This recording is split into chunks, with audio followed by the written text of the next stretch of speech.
इस भेंट वार्ता के दृश्य एवं वार्ता में साहित्यकार, लेखक, कवि, रचनाकार को ठेस पहुंचाने के उद्देश्य से नहीं है, वर्तमान में प्रचलित एआई के विपरीत प्रभाव की चर्चा की गई है।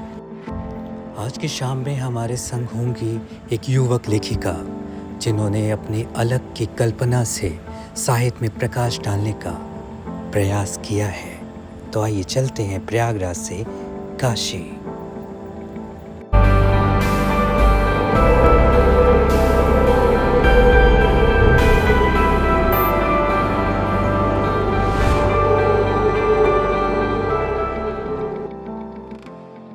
नमस्ते भैया, दोस्त लॉग इंडिया में आप सभी का फिर से स्वागत है। और आज हमारे साथ जो है यूथ लेखिका, जिनका नाम है, इन्हीं के मुख्य वाणी से सुन लें।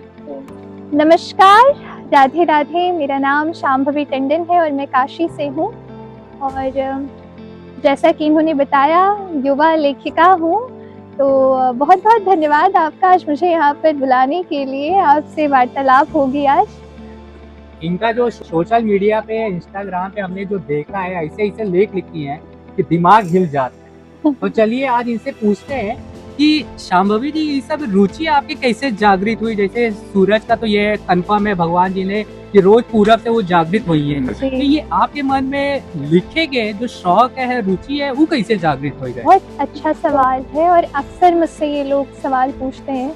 तो मेरा एक सीधा सा जवाब रहता है कि मुझे पढ़ना बहुत पसंद है। और सिर्फ किताबें नहीं, लोगों के जीवन को पढ़ना, लोगों की भावनाओं को पढ़ना, उनकी परिस्थितियों को पढ़ना, समाज को पढ़ना। और कहीं ना कहीं उस चीज़ ने प्रेरित किया कि अब जो देख रही हो उसे लिखो और लोगों तक पहुंचाओ, जिससे कि सभी लोग उस चीज़ से परिचित हो सके, मेरे नज़रिए से परिचित हो सके। तो जो लेखक होते हैं, वो लेखिका, वो कोनो एक जिंदगी नहीं जिया। शरीर एक रहत है, आत्मा भी एक ही रहत है, रूहो एक ही रहत है, लेकिन वो पूरे जन के जी लेते। उनके दुख, उनके कष्ट, उनके साहस, उनके जीवन में जो चलत है, उन उथल पुथल सब जीवत होंगे। तो चलिए अब इनसे अगला सवाल हम करते हैं।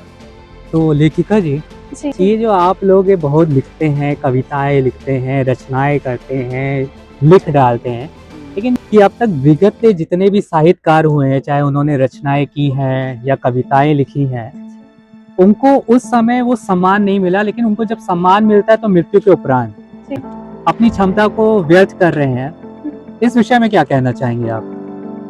पहली बात तो मैं आपकी इस बात से बिल्कुल भी सहमत नहीं हूँ। मुझे लगता है कि संसार में, इस पूरी दुनिया में दो ऐसे लोग होते हैं जो बिना किसी स्वार्थ के, निस्वार्थ भाव से कार्य करते हैं। पहला होता है एक देशभक्त, जो अपनी माता भूमि, जननी जन्मभूमिश्च स्वर्गादपि गरिष्यसि, अपनी माता भूमि के लिए अपना सब कुछ समर्पित कर देता है। और दूसरा होता है साहित्यकार। तो ये जो दो लोग होते हैं ना, ये निस्वार्थ भाव से कार्य करते हैं। तो साहित्यकार जो भी लिखता है, जैसे आपने कहा ना, बहुत सारी रचनाएं करते हैं, तो एक साहित्यकार का जीवन अपने आप में एक पूरी कहानी है, अपने आप में एक पूरी कविता है। वो बहुत सारी कविताएं लिखेगा, बहुत सारी रचनाएं करेगा, पर निस्वार्थ भाव से करेगा। और उसकी सफलता वहीं पे होती है ना, जरूरी नहीं है कि उसको हजारों लोग पढ़ें। उसकी सफलता तो तभी तय हो जाती है जब कोई एक व्यक्ति उसको सुनता है या पढ़ता है। तो निष्काम कर्म की बात की जाती है, और जब हम निष्काम कर्म के बारे में बात करते हैं तो सबसे पहले हनुमान जी का नाम आता है। बिना किसी कामना के, बस अपने आराध्य की सेवा, अपने प्रभु श्री राम की सेवा की थी उन्होंने। ठीक उसी प्रकार से जो साहित्यकार होते हैं, वो निष्काम भाव से माँ सरस्वती की और कलम की सेवा करते हैं। ठीक है, आप अपना निस्वार्थ कर्म करते रहिए। आज तो एआई का जमाना है, लोग उसी में बिजी हैं। आज के ऐसे कवियों को तो कौन सुनता है, और कौन है ऐसे लेखक को समझना चाहता है और पढ़ना चाहता है? ठीक है, फिर वो आपके अपने विचार हैं।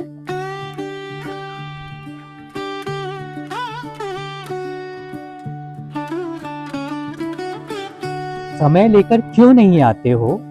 पल भर में चले जाना जरूरी है क्या? यादों को सहेज कर रखता हूँ तुम्हारे लिए, यादों को भुला देना जरूरी है क्या?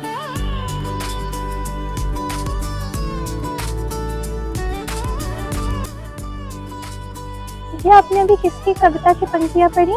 बेशक आपकी। तो जैसा कि मैंने आपसे पहले कहा था कि किसी कवि या लेखक की सफलता इस बात पर निर्भर नहीं करती कि उसे लाखों हजारों लोग पढ़ें। ये इस बात पर निर्भर करती है कि अगर उसकी बात, उसकी कही हुई बात, उसकी लिखा हुआ लेख या उसकी लिखी हुई कविता किसी एक व्यक्ति तक भी पहुंचती है तो वो वहीं पे सफल हो जाती है। धन है लेखिका जी आपके ऐसे उच्च विचार के लिए। तो बुक सॉन्ग इंडिया में आज इतना ही।